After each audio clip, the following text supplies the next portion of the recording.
All right, this is my Nethroi Apex of Death list. You see Swords of Plowshares, you know it, you love it. Exile target creature's control against life equal to its power. Its second card is Knight of the Ebon Legion. It's a 1/2 that gains a 1/1 counter whenever a player loses 4 life at the end of the turn. You can pay 3, give it 3/3 and Death Touch. Pilfering Imp has flying. You can pay 2, tap it, and sacrifice it. Only activate this as a sorcery, and it cherry pick discards a non-land. Thoughtseize, cherry pick discard. You lose 2 life. So it's a non-land again. Kami of the Bamboo Grows is pretty cool. If it enters the battlefield, you can put a land from your hand onto play, or you can channel it, discarding it, and it's uncounterable if it's channeled, and it creates 2 forests and puts them into your hand. It's an arena-only card because it like creates the forest out of thin air. Agonizing Remorse is a cherry pick exile, except you can exile a card from the graveyard, and you lose 1 life. So remember, cherry picks are always non-land. So when I say cherry pick from now on, like cherry pick exile, cherry pick discard, it's going to be a card that looks at their hand, grabs a card from it, and removes it from their hand. Back to Nature, that pops all enchantments. Good against enchantment strategies. You will run into these on the ladder. If they're left to do their own thing, you will lose the game. It's just the way that it is. I may eventually make an Apex of Death enchantment list, because a lot of the enchantment creatures tend to be pretty small. Incubation Druid is a mana dweeb that can tap for any types of mana that your lands could produce. And if she's got a 1/1 counter on her, she taps for 3 instead. And her adapt is you put 3 1/1 counters on her for 5 mana. So eventually she becomes threatening as a 3/5, which is pretty big. I mean, for a mana dweeb. Paradise Druid taps for any color of mana, and as long as it's untapped, it has hexproof, so you're pretty much like almost guaranteed to use it at least once. Terra Sunder exiles target artifact or enchantment. If you kick it, it exiles target non-land permanent instead. So this is a pretty good removal. 4 mana for the kicker because it's black and then 1, or it's 2 mana. So Assassin's Trophy, that pops any permanent, but your opponent gets to run and grab a basic land from their deck and place it onto the battlefield untapped. Find, it says return 2 target creatures from your graveyard to your hand, or Finality is a board wipe. You put 2 1/1 counters on 1 target creature, and then every creature gets 4/4. Lily on the Veil, each player discards a card as her 1. Her 2 is target player sacrifices a creature. And then her -6 is separate all permanents target player controls into 2 piles. They pick 1 pile and sacrifice that pile. Midnight Reaper, rage whenever a non-token creature you control perishes. You lose 1 life and draw a card. Mythos of Nethroi, it pops target non-land permanent if you pay Abzan for it. So that's black, green, and white. If you don't pay Abzan for it, it just pops target creature. So it's only really good in Abzan lists. And as far as Brawl is concerned, you can only play it in Abzan because it has the colored mana system symbols printed onto the card. Even if it's optional, it's printed onto the card. So it's its color identity. Playcrafter, when it enters play, each person sacrifices a creature or a planeswalker, and each person who can't discards a card. Soul Servitude, target player sacrifices a non-token creature. When they do, you can discard a card and make a copy of it, and then you can play the copy for any types of mana. Reclamation Sage, when it enters the battlefield, it pops target artifact or enchantment since it's the graveyard. Thrashing Bondron, similar, except he's a 3/4 and you got to pay 1 to sacrifice him. And he pops target artifact or enchantment. Mortify pops a creature or enchantment at instant speed for 3 mana. Necropanther mutates, and then whenever a creature mutates, you pick a 3 mana value creature or less from your graveyard. You place it straight onto the battlefield. Grakmaw is a 3/3 because he enters with 3 1/1 counters. So in 1/1 counters list, he's really good. But he basically has 2 lives because he enters as a 3/3, and then if he dies as a 3/3, he makes a 3/3.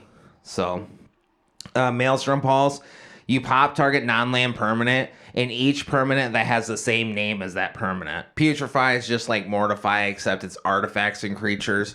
It's green instead of white. Then Night of Autumn, she's modal. When she comes into play, you choose one of 3. You can put 2/1/1 counters on her, make her a 4/3. She pops artifact or enchantment, or you gain 4 life. She's just a really nice card. It's one of my favorite rares of that set. Cub Warden has mutate, and he's a lifelink 3/5, and then when he mutates, you make 2/1/1 cats with lifelink. So he's pretty good. I mean, he's here because he's a mutator. You want a few of these. Batara Dark Destroyer is Dirge Bat, and he can mutate for 6. His mutate's really expensive. He's got flash and flying. Then when he mutates, he pops target creature or planeswalker. Again, it's got to be one that an opponent controls, so you can't target your own thing. You never really would in this type of situation, but Ebondeath Draco Lich has flash and flying. He enters the battlefield tapped, and then when you cast him, you can cast him from your graveyard as long as something died that turn that isn't the same name as him. Entomber Exarch enters the battlefield, choose 1, return target creature from your graveyard from your hand, or target opponent reveals their hand. You cherry pick a non-land card and discard it. It's a cherry pick discard. Extinction Event, you choose odd or even. Wipe out the board of whatever mana cost you choose. So, odd is like 1, 3, 5. Even's 2, 4, 6, 8. 0. 0 is even. I'm kind of going over in the video. I have the raw VOD, but I'm kind of going over the video. Like, you want a few of the mutators, because otherwise, like, the mutate on him is 7 mana, and that's a lot of mana. So you kind of want a few of the auxiliary mutators, like, from the set, because some of them aren't really that bad. So you want a few of them, though, because otherwise, like, it gets really expensive to use his ability. Biollante Plant Beast Form, which is Nethroi Apex of Death. The Biollante is from Godzilla. Insatiable Hemophage, this card's terrible. It's 3/3 with Death Touch for 4 mana, which is really not exciting. Then when it mutates, it deals X damage and you gain X life, where X is the number of times it mutated. Again, he's just a mutator. You could probably get rid of him, though, and not feel bad about it and put something better there. But he's a cheap mutator. He only costs 3 mana. Liliana, Waker of the Dead. I felt like playing this card. Her +1 is both players discard a card. Each opponent who can't loses 3 life. And then her -3 is you count the amount of cards in your graveyard. Then you target a creature and it gets X minus X minus for each card in your graveyard. And her -7 is at the beginning of your combats, you get an emblem. At the beginning of your combats, you can pick a creature from a graveyard, return it to your side of the field, and it gains haste, and you keep that creature. So it's a perpetual, like, you get a free reanimation effect every turn, which after about a turn or two, that's probably going to start really winning you the game. It won't win you the game right away, but you can definitely swing it in your favor over a few turns. Phyrexian Scriptures, you pick a creature and you put a 1/1 counter on it, and it turns it into an artifact. Its second chapter, which is what happens second, it pops all creatures that aren't artifacts. And then its third chapter is exile all opponents' graveyards. The way sagas work is they get lore counters, and at the start of your turn, like when you play a saga, it enters the battlefield, and then you put a lore counter on it. And then at the start of your next turn, you get the second lore counter, and then the third one. You can proliferate and kind of accelerate how fast sagas go. There's a few things to do that. There's also a few things to stop sagas, like if you can stop counters being put on permanents, it stops the sagas in its tracks. So keep that in mind. We're kind of still going over Phyrexian Scriptures. It's one of my more liked board wipes because of how much it's slow, and it's telegraphed, but it leaves you a guy behind, and it's exiles graveyards, so it's like it serves like more than one purpose. Ranko Master Planks has flying and haste. Whenever he deals combat damage, you choose one or more. Each player discards a card, each player draws a card and loses 1 life, and each player sacrifices a creature. Ritual Slit pops all creatures with mana value 3 or less. Anguirus, an armored killer, has mutate for 3. He's got reach and trample, and then when he mutates, you pop an artifact or enchantment. So He's normally called Gem Razor. Migratory Greathorn has mutate for 3. And then when he mutates, you can look for a basic land, put it into play tapped, and then shuffle. Basilica Bellhaunt, this is an oldie but a goodie. When he enters play, each opponent discards a card and you gain 3 life. He's really hard to cast though, so that's why you don't really play him too much anymore. Because he's 2 white and 2 black. He's extremely hard to cast. Binding the Old Gods is a saga. When it enters play, it pops to target non-land permanent an opponent controls. And then you search your library for a forest card and put it into play tapped. And then each creature gains Death Touch towards the end of turn. Boneyard Lurker is a mutator. When he mutates, you can pick a permanent from your graveyard, put it back in your hand. Mortality Spear pops a non-land permanent. If you gain life, it costs 2 less. Palkranos Unchained enters with 6 1/1 counters on it. If you would take damage, you remove 1/1 counters from him instead. So that stops things like Death Touch and Lifelink. Just fun fact. And then you can pay 3, and he can fight things, and he can escape, and comes out as a 12/12 for 6 mana. And he escapes for you got to exile 5 or 6 extra cards with him. But his effect is a replacement effect. So when he removes the counters, he doesn't actually take damage. You just remove counters. Vraska Golgari Queen is one of my favorite planeswalkers. Her +2, you can sacrifice a permanent, and if you do, you draw a card and gain 1 life. Her -3 is you pop target non-land permanent opponent controls with mana value 3 or less. And her -9 is you get an emblem. Whenever your creatures deal damage to an opponent, they lose the game on the spot. Once the triggered ability goes on the stack, because it is a triggered ability, so you can stifle it, is what it's called, to stop it. Concave Cavalier, this card's pretty good. It's just really hard to cast. It's got Vigilance, it's a 4/4, and then when she perishes, you get 2/2s with Vigilance. So it's a good card. It's pretty valuable, but like I said, it's really hard to cast because it's 2 green and 2 white. So Cavalier of Dawn is the same way. He's 3 white, so he's pretty hard to cast. He's got Vigilance. When he enters play, you can pop a non-land permanent an opponent controls and give him a 3/3 golem. And then when he perishes, he can return artifacts or enchantments from your graveyard to your hand. So he's pretty tame. Cleansing Nova, I play this in every white list. It pops all creatures or pops all enchantments and artifacts. Choose one than the other, but not both. Junji, when he perishes, you choose 1. He's got Flying and Menace, but you choose 1. Your target opponent discards 2 cards, loses 2 life, or you reanimate a non-dragon creature from a graveyard and you lose 2 life. The Cruelty of Gix, I don't think this card's that great. Target opponent reveals their hand. You can cherry pick, discard a creature or planeswalker, sends it to the graveyard. Then its second effect is a tutor effect, which means you grab a card from your deck, place it in your hand, lose 3 life.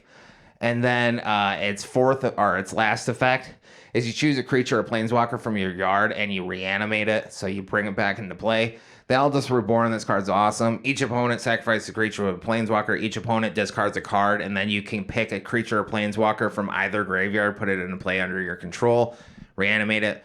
Westvale Regent, he has got Flying and Ward, discard a card, so if he gets targeted, they have to be able to discard a card, otherwise it fizzles. And then whenever he deals combat damage to a player, you put that many 1/1 counters on him. So he's this 4/4, then eventually he's an 8/8, 16. He's a really cool win condition. Spistosterix, this is probably the best mutator, period. He mutates for 6, and then whenever he mutates, you count the amount of times that he mutated, and you look at cards from the top of your library until you hit X amount of permanents. And you put all those permanents into play. Ironscale Hydra, if a creature would deal combat damage to him, instead you prevent that damage and put a 1/1 counter on him. So he just he has to be removed. He can't be removed via combat, is the way Ironscale Hydra basically works. Vivian Reed, this is one of my favorite cards ever. Her +1, you look at the top 4 cards of your library, you grab a creature or a land, put it in your hand. Her -3 is Broken Wings, which reads it pops target artifact, enchantment, or creature with flying. And her -8 is you get an emblem. Creatures you control have indestructible, vigilance, trample, and 2 attack and 2 defense. It's an emblem, so you can't interact with it. Kaya the Inexorable, her +1 is you put a ghost form counter on a permanent you control. It's a creature or a planeswalker, rather, not a permanent, sorry. But when it would be removed, it instead gets bounced to your hand, and then you're left behind with a 1/1 spirit. Her -3 exiles target non-land permanent. -7, you get to play legendaries for free from your hand or exile once per turn, as long as it's a legendary creature or planeswalker. Underrealm Lich, this card is cool. He says if you would draw a card, instead you look at the top 3 cards of your library, pick one and put the rest of them in the graveyard. This stops Mill from winning the game against you because it's a replacement effect, and then you can pay 4 life and make him indestructible until end of turn, and you tap him. So he's like the best target to mutate Nethroi onto. Like, he's one of the better targets to do that. Follow the Thrawn, it pops all lands, and then each saga chapter is each player takes 2 lands from their graveyard, puts them into play. You do that twice. Farewell, you choose one or more. Exile all artifacts, creatures, enchantments, or graveyards. You can choose all of them or only some of them. Sawtoss Demolisher has mutate, trample. When he mutates, he does a Beast Within effect, which means that you pop a target non-creature permanent, and then you give them a 3/3. So he's a lot like Cavalier of Dawn. Casualties of War, you choose one or more, pop an artifact, enchantment, creature, planeswalker, land. Casualties of War is really strong. If you get to pick like 3 or more, it's really good. Garruk Cursed Huntsman, you can create 2/2 black and green wolf creature tokens that whenever they perish, they give a loyalty counter to each Garruk planeswalker. So not just Cursed Huntsman, it's any Garruk planeswalker. His -3 is pop target creature, draw a card. His -6 is you get an emblem that creatures you control have 3/3 and trample. It just makes everything huge and has trample, so it's kind of a win condition. Vraska Relic Seeker, her +2 makes it 2/2 pirate with menace. So that means it can't be blocked by less than 2 creatures. Her -3 pops target artifact, enchantment, or creature, and then you get a treasure token. And her -9, each opponent's life total becomes 1. Ugin the Ineffable, he makes spirits. He makes a spirit, and then you take the top card of your library, place it under the spirit. When the spirit leaves the battlefield, you get the card, and then he can pop colored permanents as long as it's 1 or more colors. That's not a land. Eerie Ultimatum, you return each permanent from your graveyard, one with each different name, and you replay them all. His first match is up against Hetzake. We lose. And they're playing Brutavok the Grandiloquent. He is a mill commander. What mill is you take cards from your deck and send it straight to the graveyard. So it doesn't even touch your hand or nothing like that. You can exile cards too, and that's mill as well. But traditional mill is cards from your deck go straight to your graveyard. And the way that Brutavok wins is he doubles mill. So there's a lot of mill spells that'll be like, oh, mill half their library. And if Brutavok's out, you double half being double at his whole, so you mill their whole library and lose the game on the spot. They go ahead and play this Vesuvian Shapeshifter dude. He looks at the top card of your library, and he can like turn into creatures, basically is what he does. Except he's like a 2/4 with flying if he does that. We go ahead and use Pilfering Imps effect, cherry pick. Look at their hand here. We're thinking Fleet Swallower, that card's cool. That when it attacks, it mills half your library. Half your opponent's library, not yours, sorry. We look here. We take Jace the Perfected Mind. He's a mill guy. Like his 2 effects mill, his bottom 2. Then he gets like a effect that it lowers something's attack by 3. And I think it shuts off their activated abilities. Anyways, they play Sulfurian Void here. So that means that they can scry 1 when it comes into play. It's a colorless land. They played Midnight Clock here, which is a mana rock for blue. And then it gets midnight counters on it. And then when it hits the 12 midnight counters, it sacrifices itself. It shuffles your graveyard back into your library. And you draw 7 cards. Agonizing Remorse here.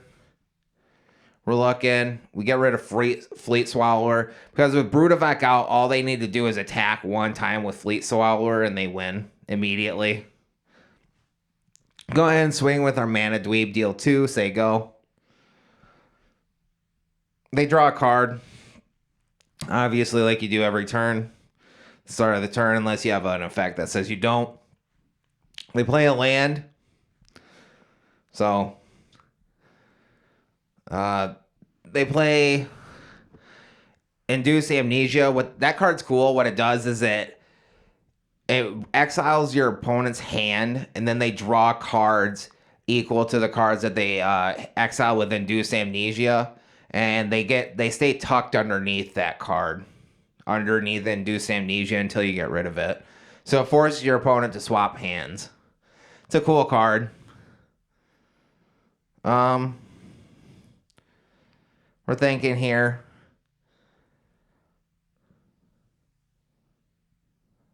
Yeah, I'm commenting on the card. Induce Amnesia is cool. Go ahead and play Rankle Master Pranks here.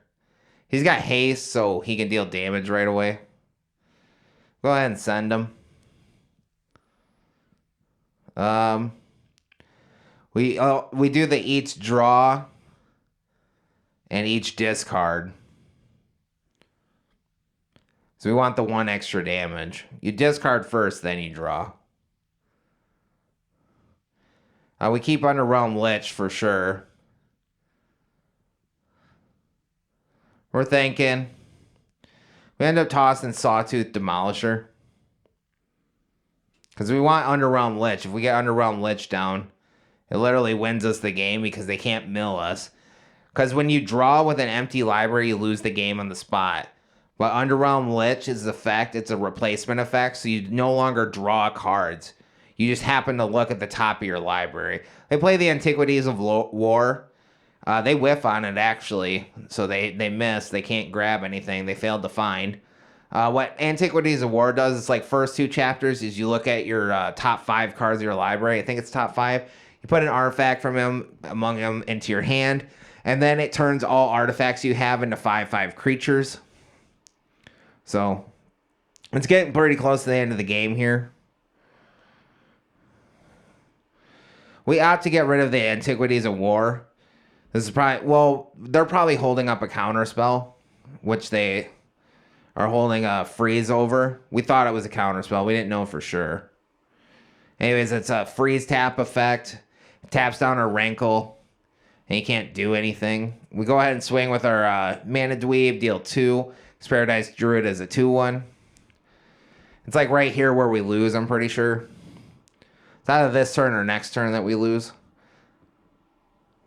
They look and see if they get any creatures. They swing. They don't. Because like I said, if we get Underrealm Lich down, we're good.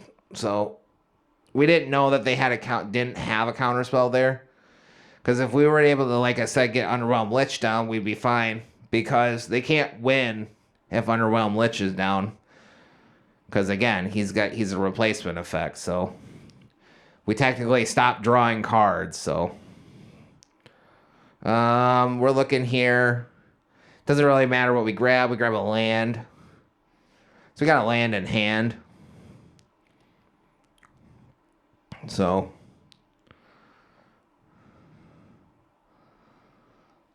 they go ahead and play Torrential Gearhulk. He's a 5/6 with flash that can recast an instant from your graveyard. They do the freeze tap card again, and it like draws them a card. They go ahead and go on their turn. They're sitting there thinking,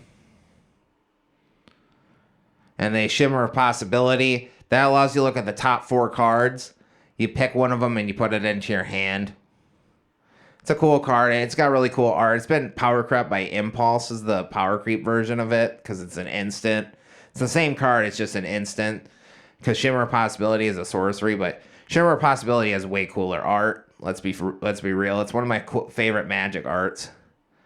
Right here, we're getting kind of desperate, so we're trying to like jam something. We go ahead and play Kaya. They negate it. That makes sense.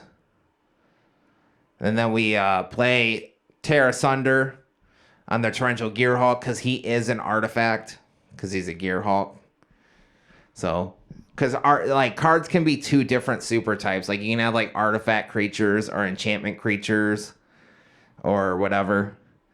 I don't think there's any artifact or enchantment planeswalkers that are considered both, but there's definitely that for creatures. And it's actually kind of a strength and a weakness because Terra Sunder can like get rid of it for 2 mana because it's an artifact. So it's a strength and a weakness. We keep doing his effect. They keep whiffing on it. Like what that guy does is he looks at the top card of your library and then he can copy a creature from the top of it. So go ahead and play the black source. They look. Does it change into a creature? Then last turn's not going to do it this turn. We send Rankle their direction. So I think they like bounce him here. Oh no, they Dream Eater. So they beat us by pure damage because they mill us and they beat us by pure damage in this match. So what Dream Eater does is when he enters play, he surveils 4. He's got a really cool old school animation, but he surveils 4, which means you look at those cards and then you can put them in the graveyard or leave them on the top of your deck, or you can shuffle them around in any order. Like you could take like the 4th and put it at the top and then put the 3rd down at the 4th slot and the 2nd down in the 2nd slot, you know. Like you can shuffle them around. We go ahead and try and mutate Nethroi here. We're a day late and $1 short. Like I said, they got flyers and stuff, so. Because we actually get blockers. We develop blockers. They do mill us, though. Because we're trying to get in a position where we could get Underrealm Lich down. Because if we get Underrealm Lich down, like, they aren't in a good spot anymore. We play Cavalier Dawn. That might have screwed us over, too. Possibly. Anyways, Midnight Clock cracks, which means its effect goes off. They put their graveyard back into their library and then draw 7 cards. They're looking, thinking. Again, we're like, we would have survived this turn, but then they play Maddening Cacophony, which when they kick it, it mills half of our library. Brutavec out, it means it mills double our library. So because we were worried about dying from damage and we lose, so good game. All right, this third match is a loss again. It's Type 1 Taylor. They're playing Quatoris Khand, which is a Boros commander. We start off with a Thriving Moor, declaring it as a black and white, because the Moor is black initially. So, because remember, the Thrivings all have one base color and then you pick their color. I think they're really good for like 3 colored lists because you can pick the color you want. They Ragavan, play it for 1 mana. We actually mess up here because we could have got rid of Ragavan. No, we couldn't have. Not this one. That was a different video. They hit us. Start getting the ball rolling. They swipe the card from us. They don't use the card. It's like too high mana cost. We play a tapped land because it's like some Sanctum thing that like has like a meld mechanic to it, and it makes like bears or something. They swing, hit us, get another treasure token, swipe a card. Pretty sure they play their commander here. No, they play the Celestis, mana rock up.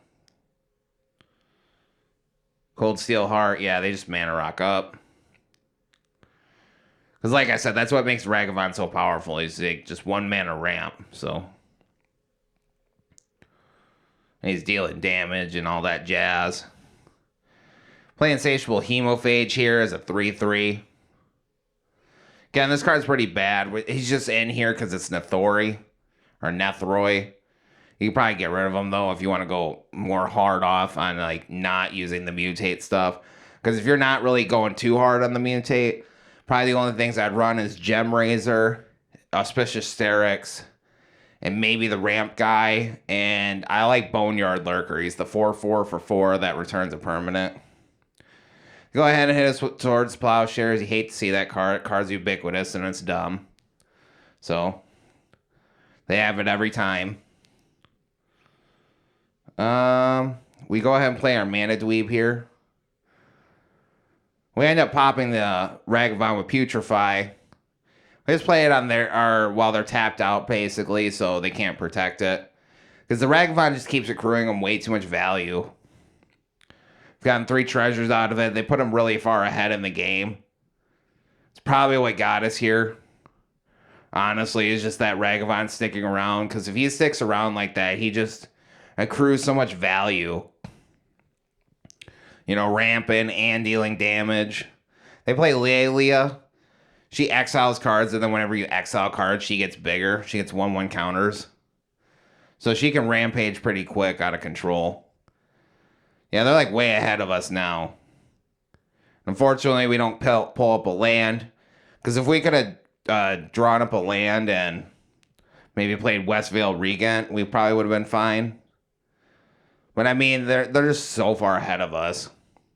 So our guy not being able to stick around because of their Swords Plowshares, that really screwed us over. Then they play Quintoris, which they don't use any of his abilities. They swing. No blocks.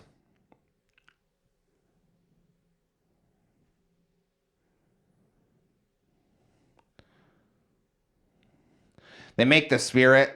He makes 3/2 Spirits as his plus. Because he used to be like an old Spirits guy from Strixhaven. His actual like creature card. We just go ahead and concede here. They're so far ahead of us. It's whatever. Alright, this is against King Cloud. We actually win this one. This is a long match, so here we go. They're playing Adela, Artful Provocateur. She is an enchantment and artifacts commander. She gives flyers 1 attack, and she's got a Vampire Nighthawk stat, so she's a 2/3 with flying and death touch and lifelink. And whenever you play artifacts or enchantments, you create a 1/1 fairy, which she effectively makes them 2/1s because of her Anthem effect. They go ahead and play Cloud Key here, declaring artifact. That makes them cheaper. Makes the artifacts cheaper. We could have flashed this in, but we're like worried about a counter spell. So at least if they're going to remove it, they're at least going to get rid of one of their on-board removals. Because Batora does have flash. Or Batera. This is normally called Dirge Bat. I'd maybe play this as well in the mutate list. But it is 6 mana. That's why I don't... Like, a lot of the mutators, like, they've just been power crept out of the deck, I feel like, with Nethroi. They're either, like, too weak, like Hemophage, which is actually cheap, but he's just too weak. Or they're just, like, too expensive, like Dirge Bat, where they actually give you a good ability, but he's expensive. Or even some of the problems with certain other ones, too, like,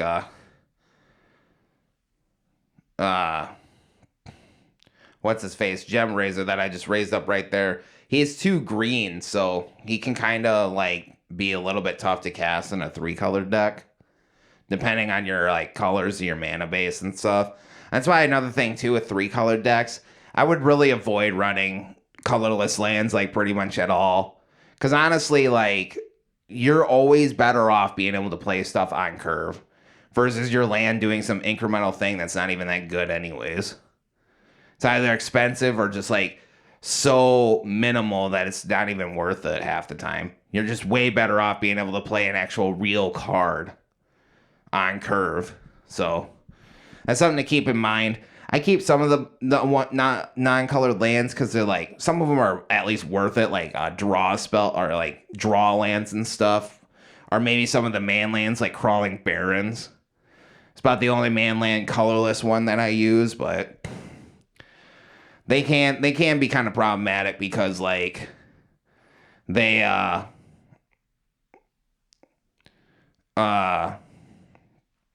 it just usually screws you over. They go ahead and play Dark Ritual.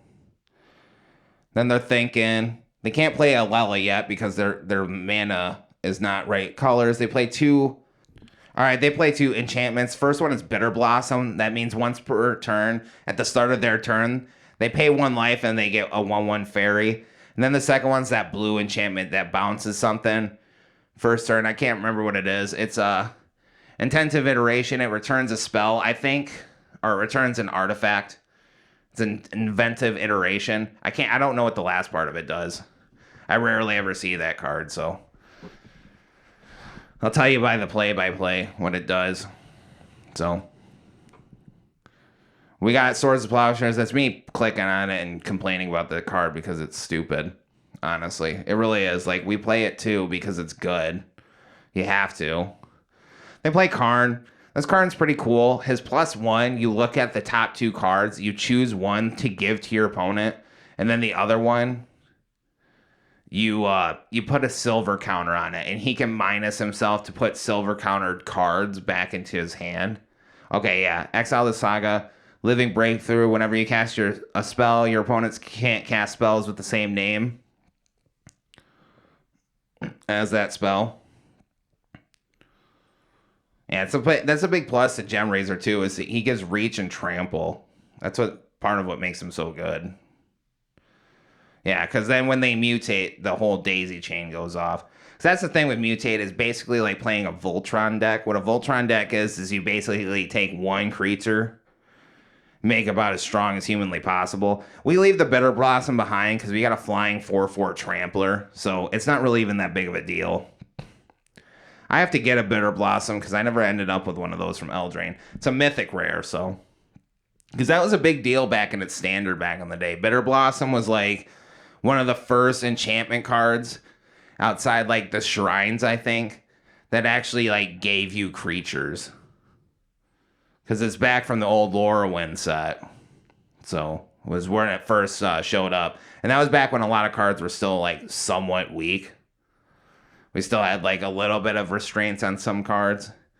It wasn't like cards that we have now where it's like it's doing everything. It's cheap. It's powerful. It's good. Like, everything about it is good. We just go ahead and hardcast our commander as a 5/5 with Death Touch Lifelink. It's always pretty interesting to do that.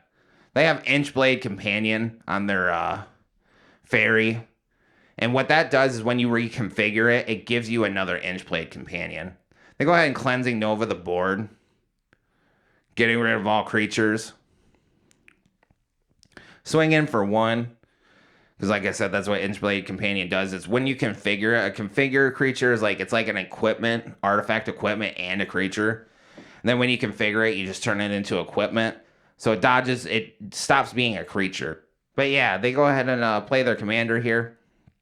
Game Vampire Nighthawk stats. Whenever they cast artifacts, they get dudes or enchantments.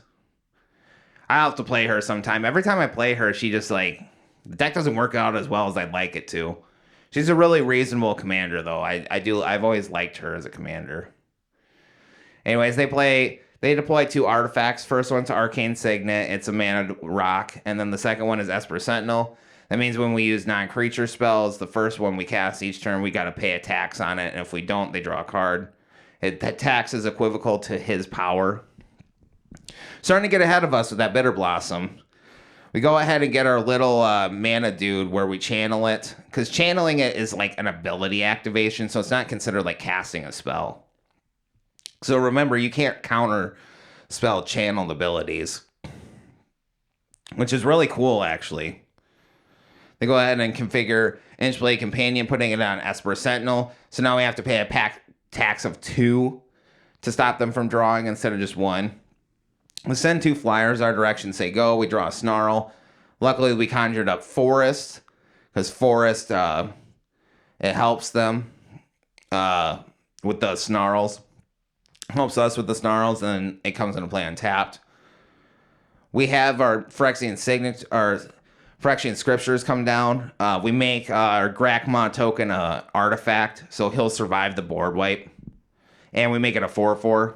Because the first chapter is put a 1/1 counter on a creature, make it an artifact, and yeah, it'll survive the board wipe. They go ahead and play Tezzeret here. The board wipe's not going to hurt them too much. They go ahead and use the draw ability of Tezzeret, which reads, draw a card, and then if you have, I think it's 3 or more artifacts, you draw 2 instead. He's a really cool planeswalker. He's not super duper strong, but he's really tame. He's a really fun card. They play Anointed or Profane Procession here. That card's really cool. It can exile creatures, and you can recast the creatures it exiles. It's a really fun card. Go ahead and play the Forest here. Play Vivian. We go ahead and pay the tax, so they can't get us. And draw a card. We go ahead and get rid of the Profane Procession. Because like I said, Profane Procession it's an old school card, but it's a goodie. It's an oldie but a goodie. Go ahead and Broken Wings it with Vivian's -3, leaving her vulnerable to perish. But we're trying to get crack through and get through that Tezzeret, because his ultimate's really strong. He gets a Planar Bridge effect, which once he uses his ult, you can dig out, I think it's permanents. It might either just be artifacts or permanents. You can dig them straight out of your deck and play them for free during your turn. Like, once per turn. I think it's at the beginning of your upkeep. It says it right there on the screen, but that's what it does. So it's really cool. And he can make Thopter tokens, which is a 1/1 flying artifact. So he satisfies his own conditions on his draw cards and stuff. They go ahead and take out our Vivian with the Esper Sentinel. We pull really lucky here by getting Casualties of War, because this is where we can do the 5-piece of Casualties of War. This is when it's like one of the strongest cards in the game, one of the strongest single target removals in the game, or single targeting removal rather. We target an artifact, target a creature, target an enchantment, target a land, and target a planeswalker. We got a 5-piece out of this. It's like, go ahead and draw your card. I think we can pay for it. Yeah, we do. Boom. 5 for 1. That's when that card's the best. A little 5 for 1. You love to see it. Especially on Casualties of War.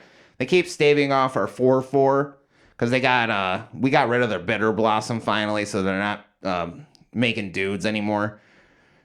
Because Casualties of War allows you to pick one of each card type that's not an instant or sorcery and annihilate it. So it's a good card. It's really fun. It's like one of the better reasons to run Golgari, which is green and black. It's Casualties of War. It's old school, but it's an old school rare. You might have to pick it up from War of the Spark. But you definitely probably want to pick it up because it's really, really good.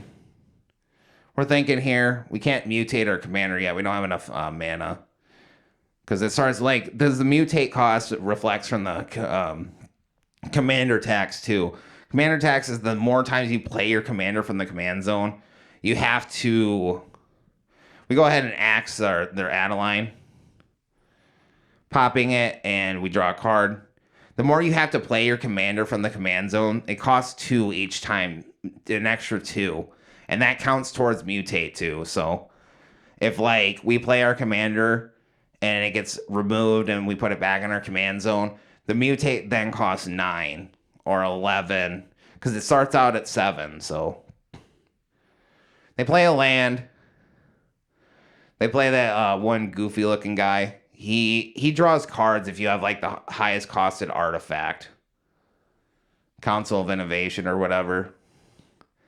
He has a really big head. He's really goofy looking, but he's kind of funny. He's a 1/4. He's decent. He's like 3 mana too. It's actually a pretty good card for artifact decks. They go ahead and take out our Garruk by swinging with 2 1/1s. They go ahead and reconfigure the Inchblade Companion, making him a 2/5 so he can stave off our Hydra token, so we kind of just hang back. We drew Cleansing Nova, but we don't have enough lands, white sources to play it, so go ahead and play Ugin here. We're just going to start manifesting the spirits. This is what his effect is called when he makes the 2/2 and then you take the top card of your deck. It's called manifesting. That's what it's actually called. His old cards have a manifest mechanic. It was a set mechanic. That's what his +1 is. It's manifest. They go ahead and soul transfer or whatever, or Ugin, which that reads like you can remove exile a target creature or planeswalker. And I think you can discard a card and copy it or something. It might be the Kamigawa one that's actually a physical card, so the physical cards don't do that. They have Tezzeret down here. That's Tezzeret, Master of the Bridge. This guy's cool. His +2, he zaps you for every single artifact that you own, and you gain that much life and cause your opponent to lose that much life. So he's good. They just like don't use him for some reason. Because they're actually starting to get way ahead of us. Because they have about at least like 3 to 4 artifacts over there. They can start +2ing, start winning the race. So I think they just step away because of life. But yeah, because they're like actually in a winning position. Because Tezzeret, he's a really cool commander. Then like his minus, you look at the top, I think it's 5 or 6 cards of your library. And you can put artifacts you find from among them in your hand. You can put multiple artifacts, I'm pretty sure. And then his minus is like his ultimate. It returns like all artifacts from your graveyard, or either your graveyard or all graveyards, to the battlefield. So, which is pretty cool. Looks like they came back. They play a Platoon Dispenser. They're sitting there thinking. Because they are thinking. I think they're trying to pay out all their artifacts first. And then they're going to go ahead and... I'm pretty sure they laser us with Tezzeret. I'm not sure what they're going to do here. We're waiting. See what they do. Because this is a win. This is... we did win this somehow. Oh, they quit. All right. That was a life quit. They're definitely ahead of us. So good game. Thanks for playing. Alright, so this is my plugs. So thank you for your time. I thank you for watching throughout the entire video. Consider copying the links or whatever, and y'all have a wonderful day. Stay safe out there. Bye-bye.